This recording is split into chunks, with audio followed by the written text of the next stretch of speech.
Olá, alunos! Tudo bem com vocês? Eu espero que todos estejam com saúde.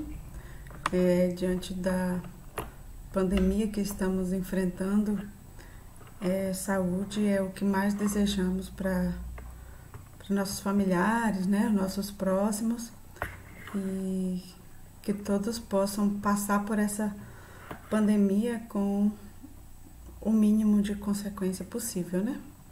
Então, nós estamos aqui hoje, como eu disse, para a nossa última aula da disciplina de gestão, e eu vou fazer aqui um pequeno resumo dos 6 textos que eu passei para vocês, né? Alguns ficaram surpresos, abismados com a quantidade, mas quem leu viu lá que é um conteúdo bem resumido, de 3 a 10 páginas cada texto, e que traz muita informação para complementar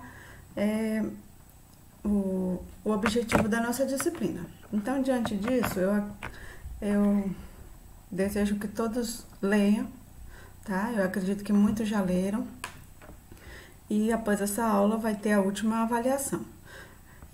Então, explicando o nosso sistema de avaliação, nossa disciplina ficou com 2 avaliações valendo 5 pontos e uma avaliação valendo 10 pontos. Soma tudo e divide, e aí você terá a média final, tá? Para isso, vocês precisam responder a primeira atividade com 5 questões, responder a segunda e a última que segue em seguida desse vídeo. Nós falamos muita coisa durante essa disciplina e tem muito material para ler. Eu espero que vocês leiam o máximo que vocês puderem, e se puderem, tirem um tempo, organizem para ler tudo, porque quanto mais informação vocês têm, né, mais chance vocês vão ter de conquistar um lugar legal no mercado de trabalho, né, de conquistar espaços e de se tornar um profissional eficiente, né, um profissional macro com a visão muito maior da realidade que o cerca dentro da sua profissão.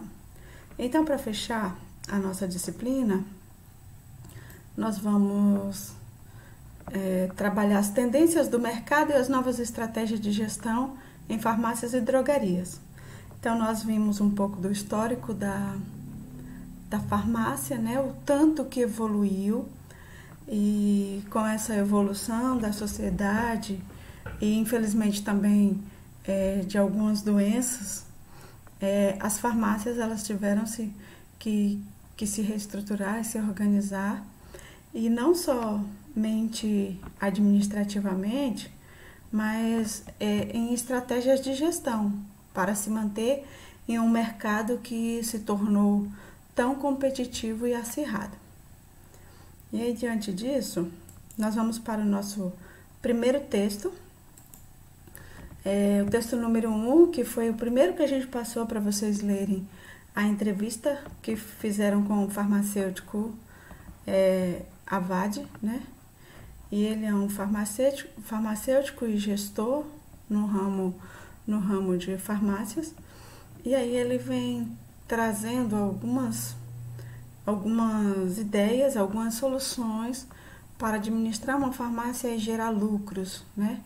E aí a frase principal dele, que a gente colocou bem no início da aula, é que antigamente, né, décadas atrás, o melhor negócio no Brasil era uma farmácia bem administrada.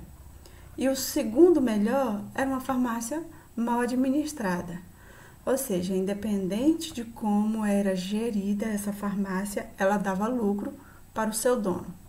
E eu acredito que na memória de alguns, vocês vão ver que pequenos farmacêuticos, né, tinham um poder aquisitivo muito melhor dentro das pequenas cidades e até das grandes.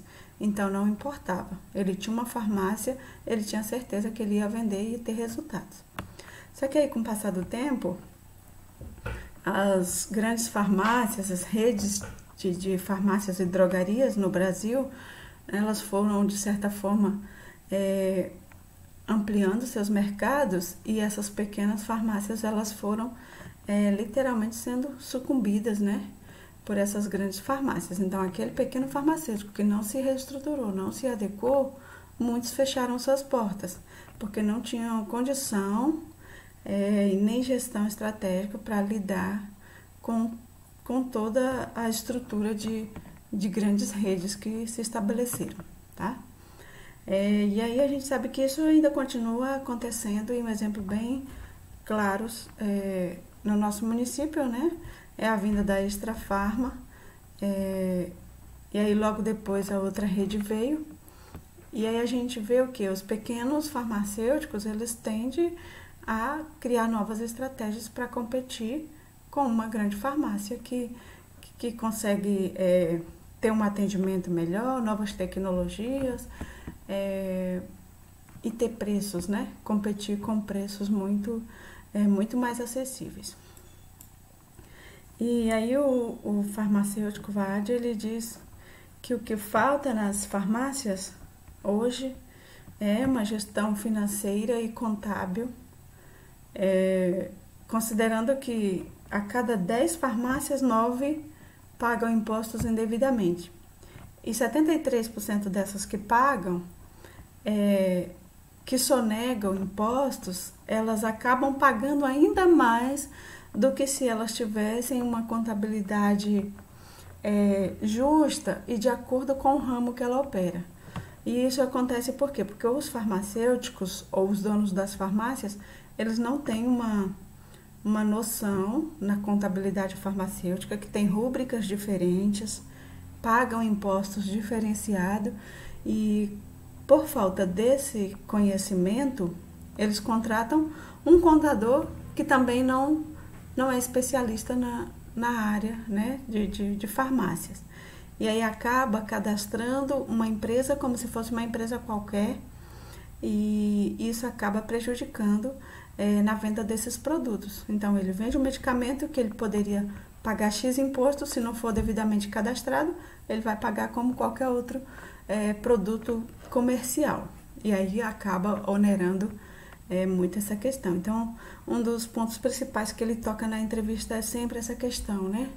Conhecer a contabilidade farmacêutica, gerenciar financeiramente, ter um contador que entenda, para que esses prejuízos sejam sanados, né? Esses prejuízos lá no fiscal, eles sejam sanados na hora de você recolher seus impostos, que possa ser recolhido de acordo com o ramo que você opera. Ele diz que os farmacêuticos e donos de farmácia devem investir em marketing, devem investir em gestão de pessoas, devem ter uma visão macro. Não existe mais aquele farmacêutico só de balcão que vai atender o cliente, analisar a receita e fazer a dispensação do medicamento. Então, esse farmacêutico ele tem que ter uma visão muito maior de todos os processos de gestão dentro do ambiente que ele vai trabalhar. É necessário capacitação, né, e tecnologias, considerando que as farmácias terão novas tendências e a tecnologia ela vai estar o tempo todo agregada. E ele fala, é necessário uma dotação orçamentária para cada categoria, e a gente vai falar um pouquinho da questão de categoria no texto seguinte, né, que as farmácias, elas... a gente cita no texto 2, né? A gente cita não, vocês vão ler no texto 2 5 tendências do varejo farmacêutico que devem influenciar diretamente a gestão das farmácias no mercado.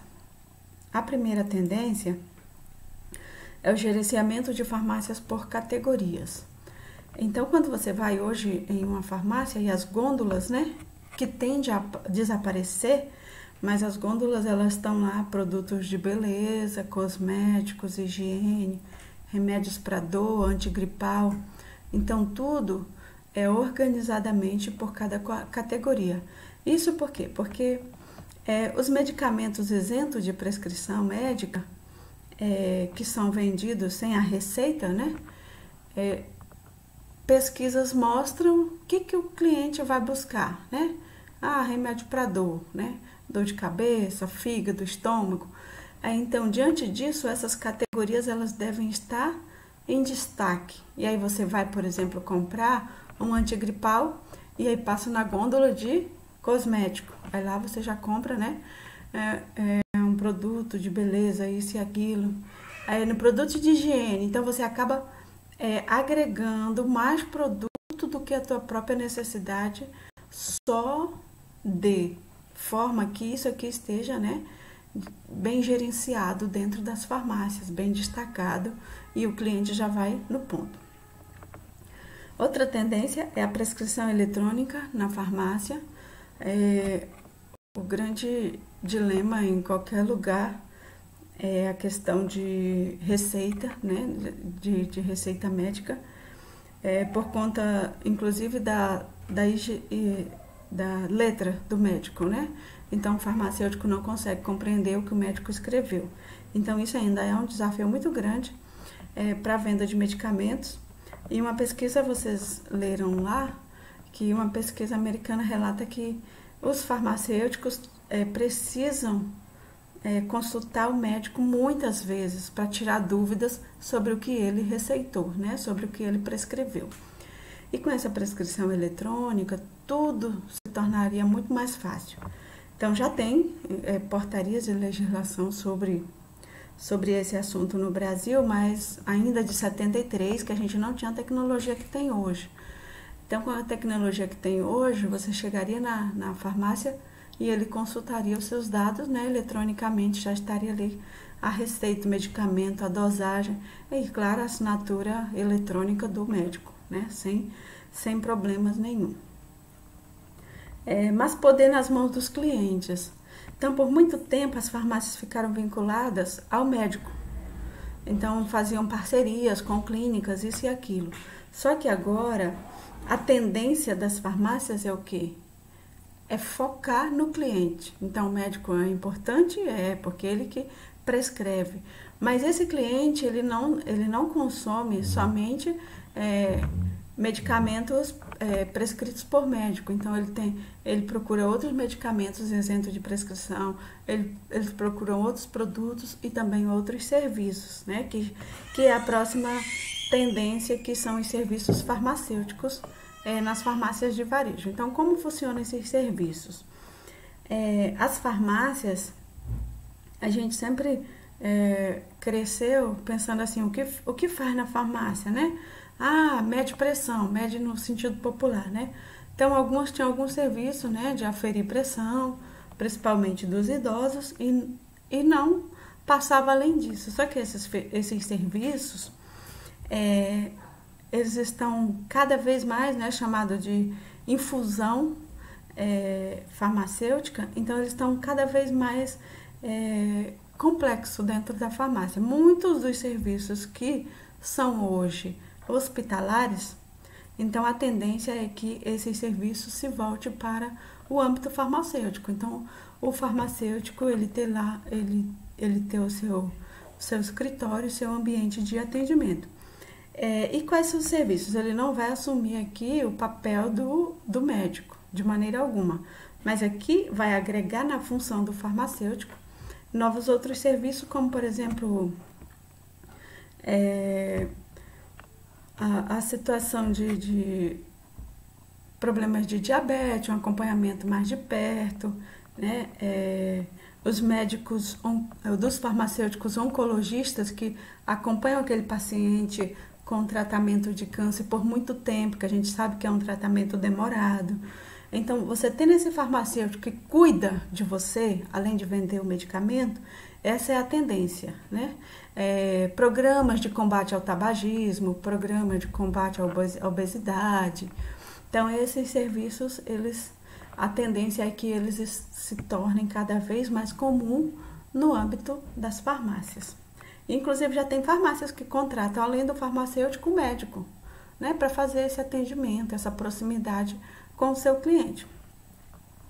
Concentração do mercado de farmácias, e aí essa tendência que é citada aqui já é assunto do próximo texto, que é o texto número 3, que diz que essa concentração, essa grande rede de farmácias, ela cresce, né, em torno de 36% no Brasil.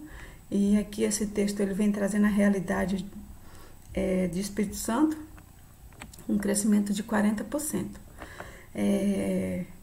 E aí, diante disso, com o aumento, né, o poder de compra e de negociação dessas grandes redes, o setor farmacêutico ele só tem crescido no Brasil.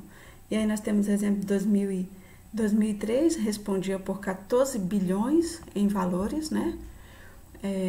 Na evolução do faturamento, 14 bilhões de reais, e em 2010 para 85.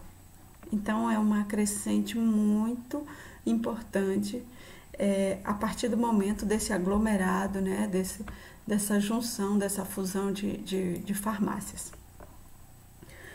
Só os números, por exemplo, que envolve as 26 redes de farmácias ligadas à Associação Brasileira de Farmácia,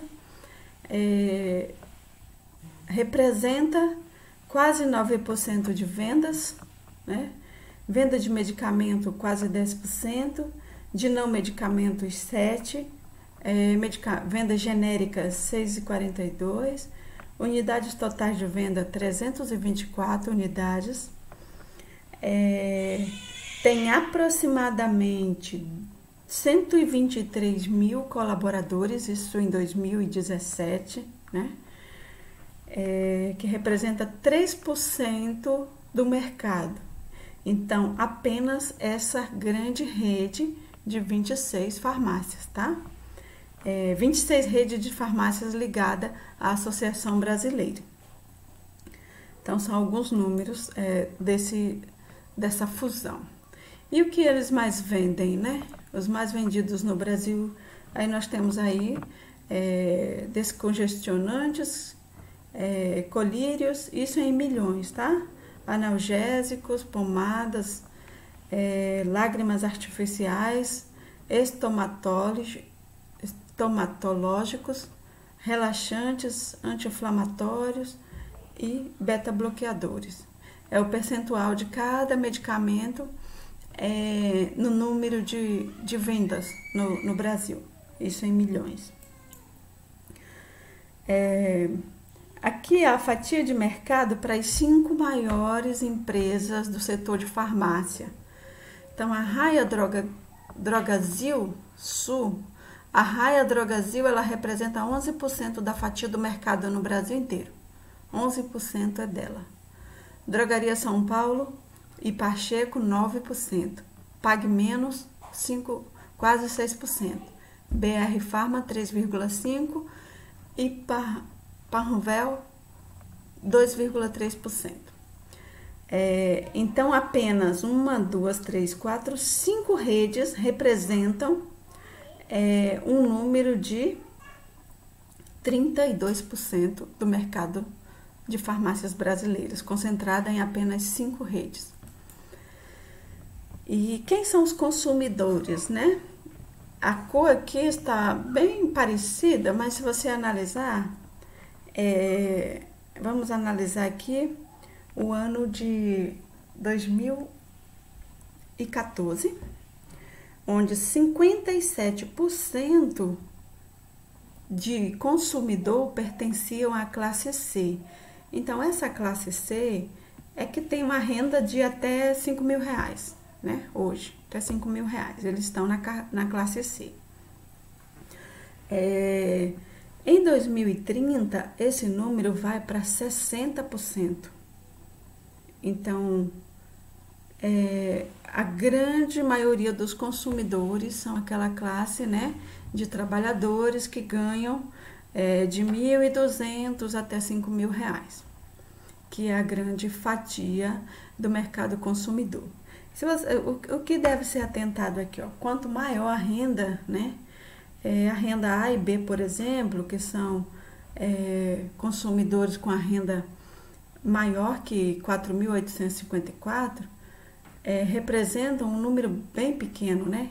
15% em 2014 e a previsão que aumente para 22%, mas ainda continua bem menor comparando a classe C. E aí a gente tem as rendas menores, né? 4% são os que recebem menos de R$ 700. Então, esse consumidor aqui, o que ele faz, né? Ele não adoece, ele adoece menos? Não, né? Pelo contrário.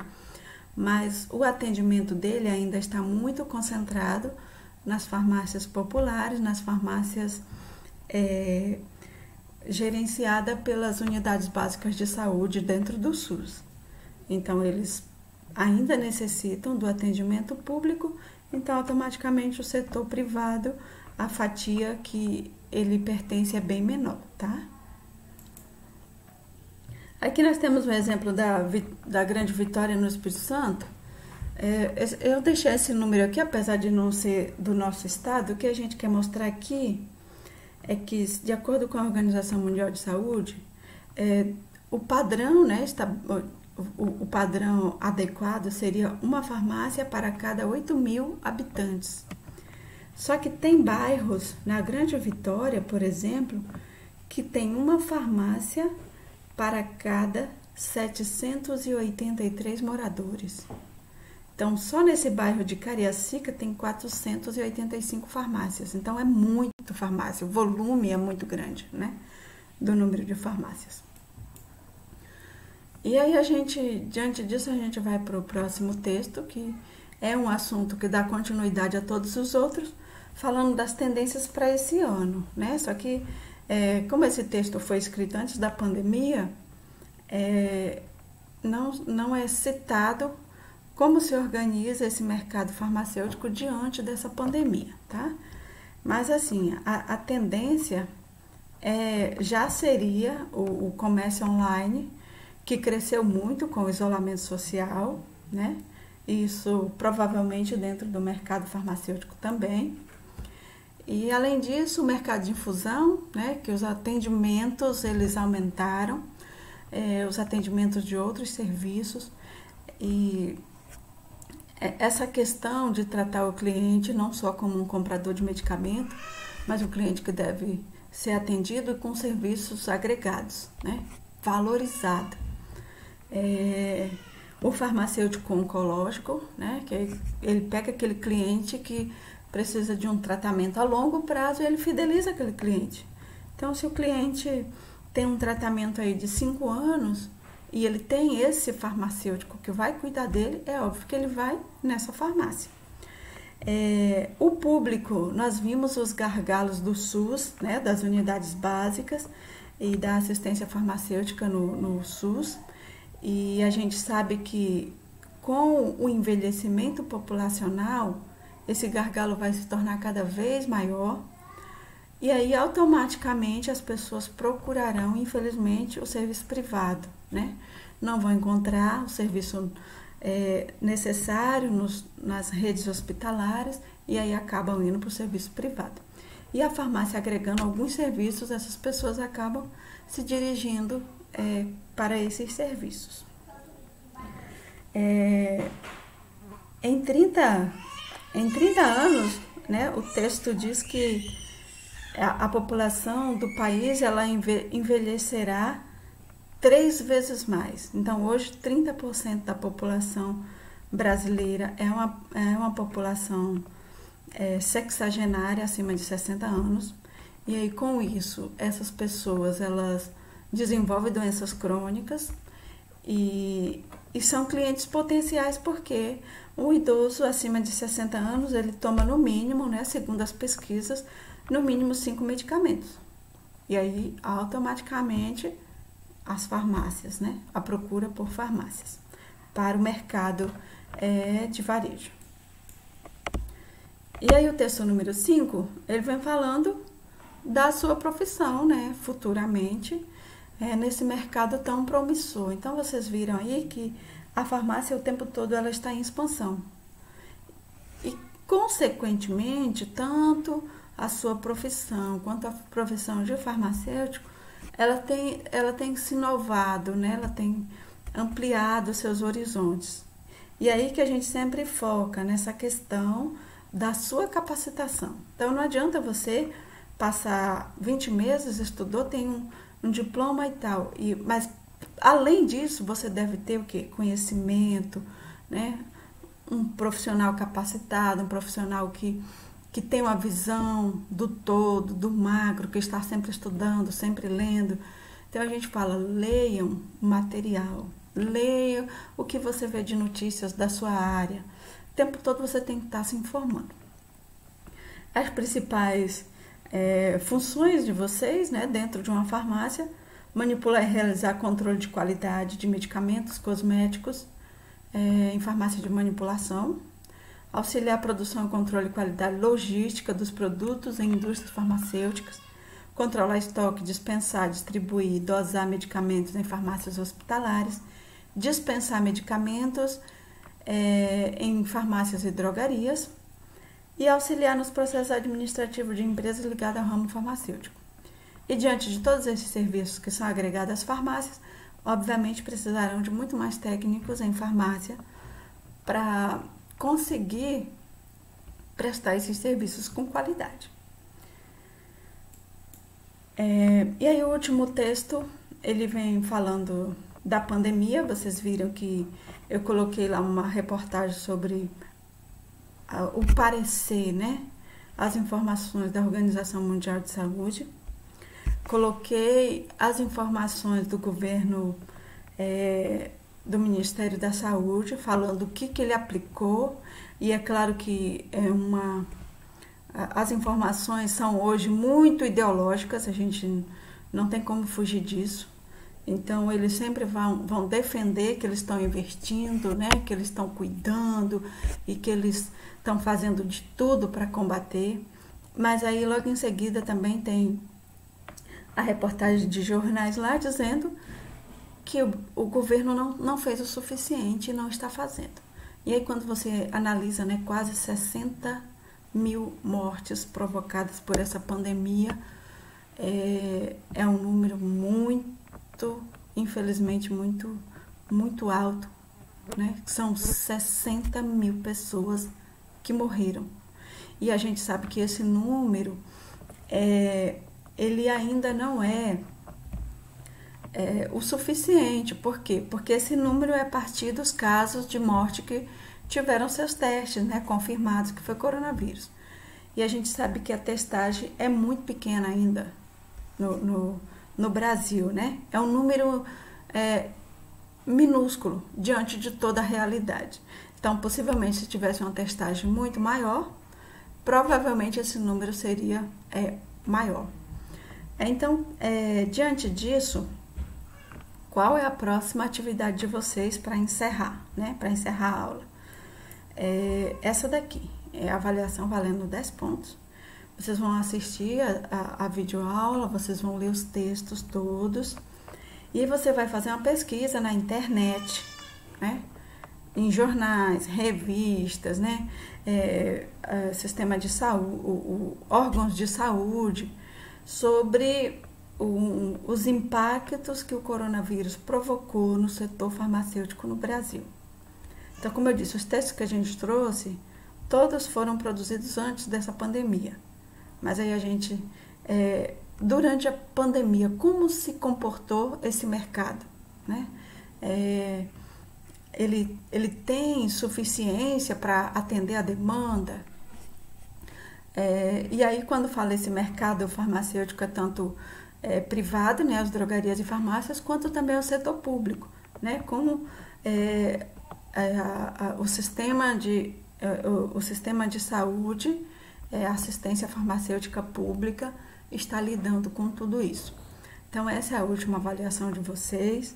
A gente vai continuar nos grupos, fazendo as orientações necessárias.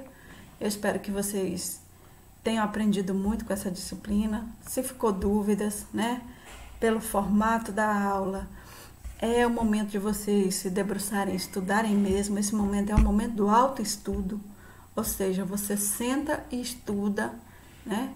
Não entendeu, assiste de novo, não entendeu, lê novamente. São textos novos, às vezes com alguma linguagem mais técnica. Eu não entendi a palavra X ou o sentido dessa frase, né? Coloque lá no tradutor, coloque no Google, para que você tenha o máximo de esclarecimento possível e saia um profissional qualificado, né? Com competência para assumir em qualquer lugar que você for colocado. Então, foi um prazer trabalhar com vocês. Eu achei que a turma é bastante motivada.